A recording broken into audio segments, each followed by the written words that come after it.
Alrighty, this is my existing case with cooler.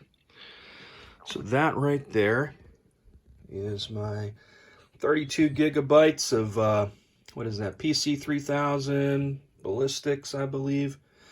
Originally, I was trying to go for a white build, because I got white memory, nice Asus Z 390 Prime motherboard, and then I couldn't find a white 2080 Super, so kind of blew everything out of the water, so I don't care at this point.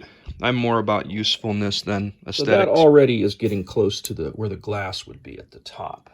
So hopefully our new option fits in here from BeQuiet. But it's a nice case. I like it. Fits everything in there just the way I need it. It's not overkill. And if I can't fit this in there, I'm going to probably have to go to the BeQuiet case, which I'm going to review anyway, so I'm probably just going to build a second rig for Sims with that. So my other big concern, though, is having enough room to put the cooler in there and get it in place properly. I have a feeling I'm going to have to take the motherboard out. I'm hoping I can just remove the graphics card and then slide the middle fan into the new BeQuiet piece, but we'll see how that goes. But this is what I've got so far, so I'm going to attempt to do this without having to remove it, but we'll see what we have. So, just as a quick dry fit, I just sat it in there on the CPU die.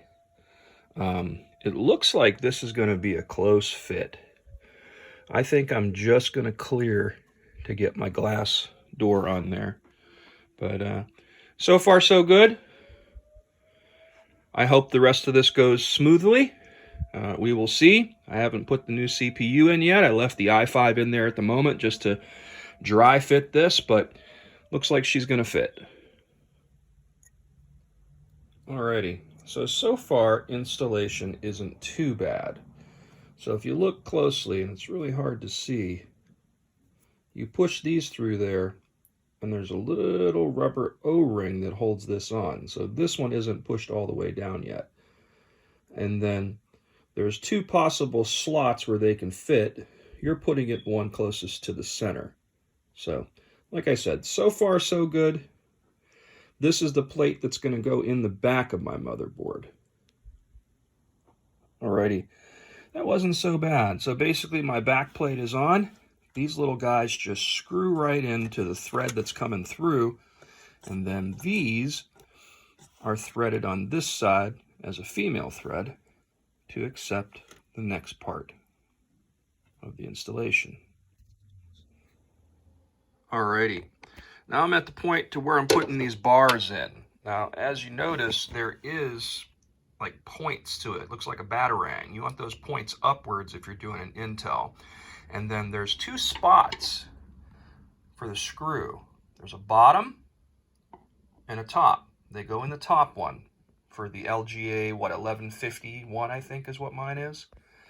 And so far so good. This really hasn't been complex yet, but I have a feeling when it goes time to put this thing in place, I may run into some issues and I may have to pluck the motherboard to get that middle fan into place. And that's the part that I'm really dreading because I don't want to have to do that. But we'll see. Okay.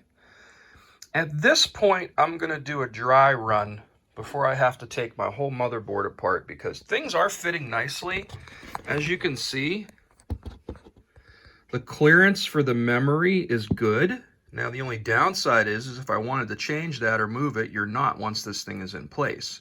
So if you plan on doing a memory upgrade later, your best bet's buying all your memory and filling your slots now because you're not going to reach them other guys. Now, over here is basically the next step. You put that bar in, there's two screws, one there and one on the other end, and then you got to squeeze that fan into this slot and then get those clips on. So I'm going to do a dry run at this point because I don't want to have to take this entire motherboard out of this case unless I have to. So this is the point at which that screwdriver saved my ass. So I was really worried about not being able to get that screw in over there because I've only got that much clearance to get my finger in there. But I managed to cock the thing backwards.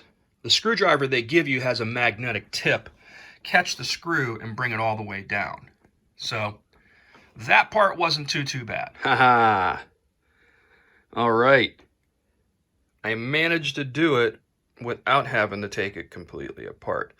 Now, the part that threw me is they give you, this one's already on out of the box, so I didn't have to use the bigger clips. There's bigger clips and there's smaller clips. Stupid me was trying to use the bigger clips and was wondering why this thing was loose.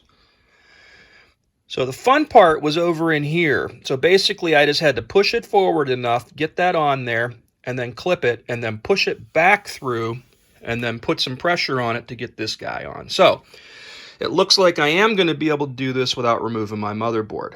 That's fantastic news. On to the next step. I'm going to remove the i5, put in my 9900K, throw some thermal paste on it, and let's fire this baby up.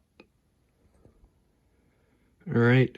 It's time to go out with the old, in with the new. Man, I really hate to open this box. This box looks so damn cool.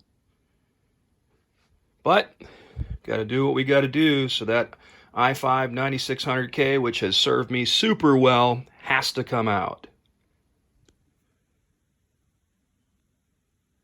So half of my fun was just opening this goddamn box. It's like an eggshell, and then it's like, you know, it's got seals in two places. It's sealed on the bottom, so you definitely know you're getting something here. So I just wanted to show you what it looks like once you finally open the box. Man, it was hard. I literally looked up a video. Alrighty, on to the install. So that's it. One of the nice things about the Intel processors is all of your pins are on the motherboard side. These are just contacts underneath of the chip. This is my old 9600K. That's the new 9900K. And there's a little arrow in the bottom left-hand side that helps you line it up really well. And again, all the Intel stuff, it, you know, kind of goes in like you would think it would based on the writing. So this is going to be fun. I'm going to use the thermal paste they gave me and do a little X on this thing. So I think that's going to be my best bet instead of the little gob in the middle. And then we're going to throw it together and see what we get. All right.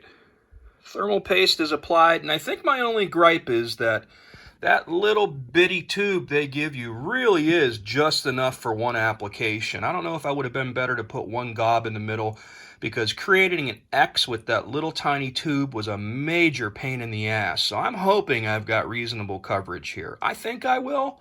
I've always heard the X is a good method instead of the dab in the middle, but I guess we're going to see. All right, guys. This is the only part of this entire build that was really difficult.